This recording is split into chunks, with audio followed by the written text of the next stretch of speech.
Welcome to another exciting edition of Near Mint Comic Radio, your local comic shop shrunk down, gamma irradiated, sworn to protect a world that fears and hates it, and aired live every week only on the Non-Productive Network, the only place that would have us. I'm your host Frank, joined in the studio, as always, by Pete and James. On Near Mint, we rank and review comics from best to worst. That's mint, near mint, good, fair, and poor to you newbies, and try to guide you on what to read and what might be better to avoid. On this very special season of Near Mint, we are reading through Jonathan Hickman's run on Powers of 10, House of X. Hoxpox. That's right, the new X-Men series that is very difficult to say out loud when you're saying them together. This week, we are covering everything, including Powers of 10-3, an interesting development in this Hickman run. Yeah. This Hoxpox. This was a very different Powers of 10, because traditionally we've been jumping almost equally between the different powers of 10 years away. Right. You know, X0, X to the 1, X to the 2, X to the 3. Right. The 1 year, 10 year, 100 year, and 1,000 years into the future of the X-Men universe. This one we're focused pretty squarely on of the 100 years in the future. Right, which is just to remind everyone, that's kind of like the quasi Days of Future Past era, that it's the near future, things have gone to pot, X-Men are on the run, hunted down, that deal. The era when some of the X-Men could still plausibly be alive. Right, especially those with super healing factors, like one of our favorite characters. Of course, I'm talking about Sabretooth? Yeah, no. Deadpool? No. Wolverine has a big role in this. Yes. Also, Apocalypse. It's Apocalypse's team. So this is kind of interesting. It's Apocalypse now. Yeah, there's a kind of an interesting twist. We got a lot of player dynamic switching in this, where you expect Professor X to be the hero leader, right? And then we get thrown a curveball because he and Magneto are working together, and that typically happens pretty often in the comics over the run. It's supposed to be pretty controversial when Magneto gets into play, and he's part of the good guy team. But this one kind of flips it around immediately, and Apocalypse is, in fact, in charge of the last of the mutant resistance. Matter of fact, we don't really see much of Professor Xavier and Magneto at all in this issue. Yeah, by the time we get to I'm not going to do that, 100 years in the future, which I guess is X2, am I right on that one? That's, X2. Yeah, hooray. By the time we get there, the leadership has been supplanted entirely, and we only have Apocalypse, effectively. Apocalypse and his horsemen. Apocalypse is now the leader of the mutant resistance. He's the last man standing, or the last leader standing, and he's got his 4 horsemen with him. He's got Wolverine as War. Is this the first time that Wolverine has ever been War or been a horseman? I'm trying to remember if he's been War. I believe he was Death at one point. There's only one thing he does, but he does it well in many different ways. So Wolverine is War in this. Zorn is Death, which I thought was fun to see. And then we got a couple of new characters, or new versions of characters. Do we remember who Pestilence is? It's North, I think. Was the name they gave? Yeah, we've seen her in Powers of 10 already, and then there's Cypher and the Cypher Krakoa hybrid. That's right, dude, who is kind of an interesting end game for where Krakoa is heading. If you see somebody who looks like an Ent, that's that's who we're talking about. That's here. Right. So we get a little splash of some new horsemen, and you get Apocalypse.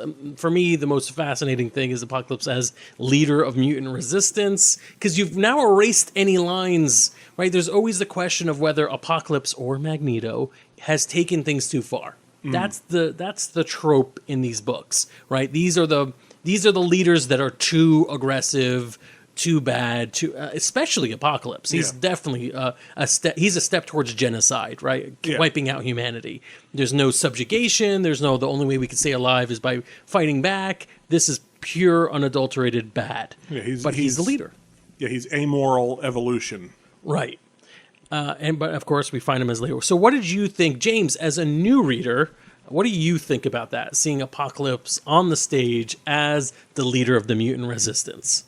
I honestly thought it was really cool. I think it kind of signifies just how far, and how bad things have gotten. I think as you said, Frank, like normally Magneto and Apocalypse are kind of the sign that things have gone too far in the wrong direction. To fight this evil, to fight these machines and everything they're dealing with, that you would need Apocalypse is, just kind of awesome and also kind of crazy. What about you, Pete? You've been reading for a while. I think it makes perfect sense for Apocalypse to be in charge of the mutants. He's a natural leader who's always taken that hard stand that mutants should be the ones in charge and not man or machines by extension. I think the lineup for his 4 horsemen actually goes a long way towards saying how bad things are. If these are the 4 best that he can pick for his elite. We couldn't even match them up with which horsemen they were because the narrative threads are weak at best. These are, not the best fit for what's going on, but it's interesting. And for those of you who don't remember, Cypher is the young blonde guy that you saw in the very first House of X #1. Right. Who was developing the language with Krakoa. Yeah. And, a deep cut for X-Men fans, been around for a while. Oh, yeah. Has He's one of my favorites. Interesting mutant ability that a lot of people kind of overlook, but used in a cool way in these books so far. So I'm going to leave you with a question before we get into the meat of what happens in this book. I'm actually not going to leave you. I'm going to ask you guys a question. Was Apocalypse right? The Apocalypse we know from regular, everyday continuity.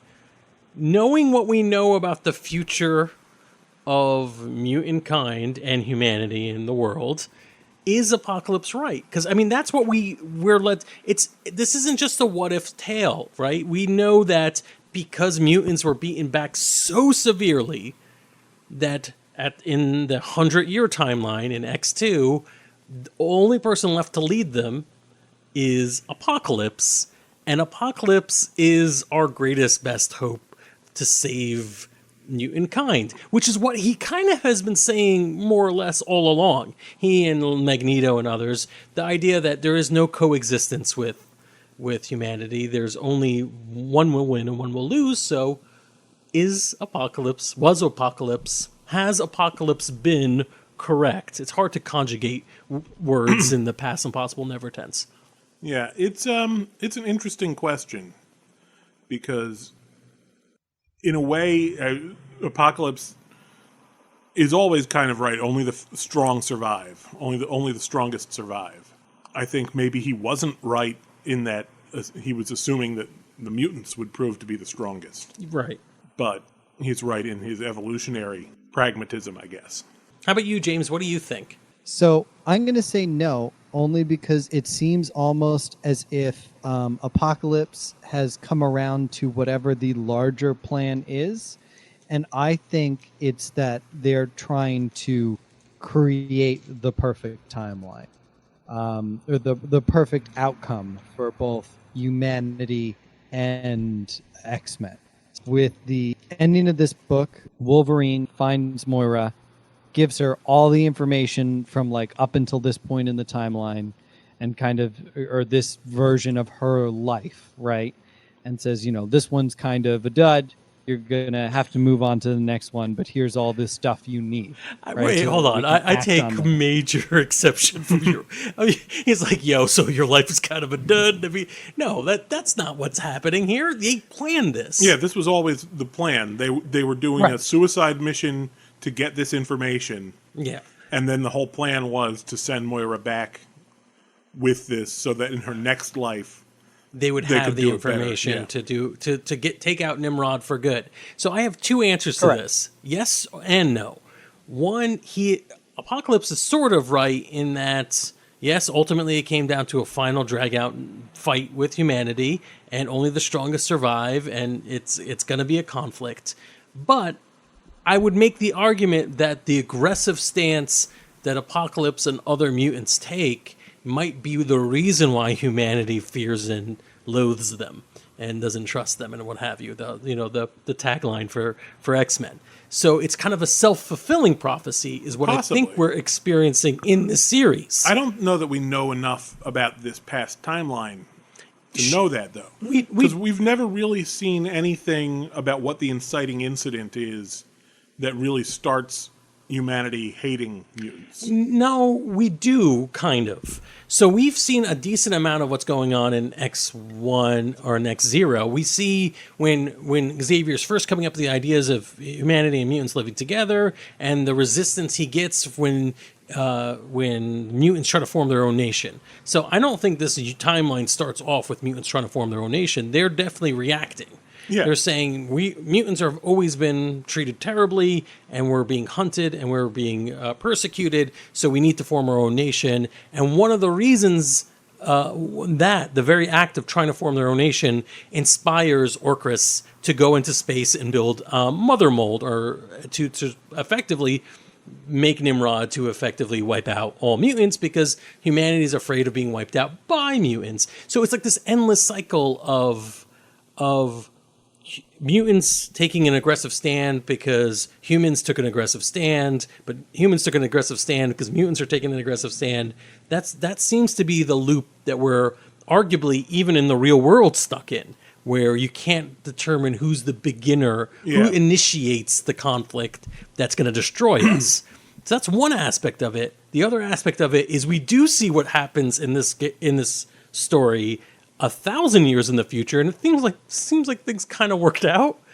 Maybe it's hard to say, but certainly it depends on your point of view, because all of this depends on your point of view. I guess there's no conflict on Earth at the moment, but arguably, it appears that Earth has been reduced to a single artificial hive mind, essentially. But is that evolution? Is that good? Is that something that Apocalypse would be happy with? And do we want something that Apocalypse would be happy with? It seems like everybody's kind of in that timeline is very much like, how do we ever let it get this bad? Whenever they look through historical artifacts. But also, I wouldn't necessarily want to live in that world. It's very interesting, and I think maybe the point is us asking these questions. So for those of you who are looking at the future where this storyline goes and are wondering, are we going to get a satisfying conclusion? I don't know if there is a satisfying conclusion, just like I don't know if there's a satisfying answer to who started the blank real-world conflict, right? I just think it's just bad. I think it's just conflict. Well, yeah, they're the worst. And actually, we're all right. That's it. But yeah, so I think it's a very complicated question with a very unresolvable answer. But it's interesting. It's interesting that we're using X-Men to tell this kind of story. So ultimately, like we already kind of teased at, the plot of this is that the whole thing, everything we've seen in the 100-year timeline, has been a attempt to get information on the probable origins of Nimrod into Moira X, really. Yeah. And sending her next lifetime. Yeah, sending her off to her next reincarnation and hoping for the best. And we found out that this is her 9th lifetime. Yeah. And she's sent into the 10th, which is, we already know, established current timeline. The one where the one we've been reading. Right. The one in House of and everything. The one that we've been reading since 1963, when the X-Men first debuted. Wow. So that twist? It wasn't super complicated, but it wonderfully for me built out on the way House of X and Powers of 10 weave together. I really enjoyed that linchpin of connecting the two, saying this is where they connect. Mm-hmm. I thought it was pretty ingenious and fun. I loved the moment where Wolverine kills Moira. What a horrible thing to say, but yeah. I just think it was a horrible thing to do, but the only way to do what needed to be done. Right. And the way they put it, it's the title of the story of this issue, and it's also what Moira says to Wolverine is, this is what you do. Mm-hmm. It's like Wolverine is a killer. Right. Yeah, and he's the best there is at what he does. So of course it would be Wolverine that has to send her off into her next life. Interesting. And now does this bring about peace or war? We don't know because we haven't found out yet. Nope, it ends right there. Yeah, James, what did you think of that reveal? I'm with Pete. I loved it. It was perfect, and it's very poetic. to me, it might foreshadow that there's more timeline trickery afoot, right? I think we are, as Pete says, led to believe that the current timeline we're reading is the X-Men timeline we've had since X time or whatever. But I don't know. I'm wondering if maybe there's a twist hidden in there somewhere. It's possible. It's possible. Right. So let's review the book. I really enjoyed this a lot. I'm going to give this one a near mint, especially because of the way it connects all the different threads of the stories together. I like it. Pete? Again, very solid, good story. A lot more of a concrete storyline to follow than other Powers of X. So I will. Nothing really huge stood out for me, though. So I'm going to agree with you in near mint. All right, and James. I'm about the same as you guys. I think it's a lot more for me to latch onto than other Powers of X. I like the poetic stuff with Logan and Moira and everything. But it still has some of the problems that the Powers of X have had so far, still being a little confusing and hard to follow. Near mint. Wow, we got a triple near mint. Unanimous. Yeah, that's our first one for this line. Although I think some books have scored on average higher. But you nerds have to do the math on that one. I'm excited to keep reading more. I know there are bigger twists coming up and more interesting developments for both lines. Our next episode is going to come up really soon. We're actually posting these multiple times a week until we get caught up with the series, which will hopefully be sometime next week or the week after. Should be. Thank you for listening. If you enjoyed this episode of Near Mint, please like and follow and subscribe so you get the latest episode in the podcatcher of your choice, and leave us a good review so other people can find out about the show. Thank you all, and see you next time.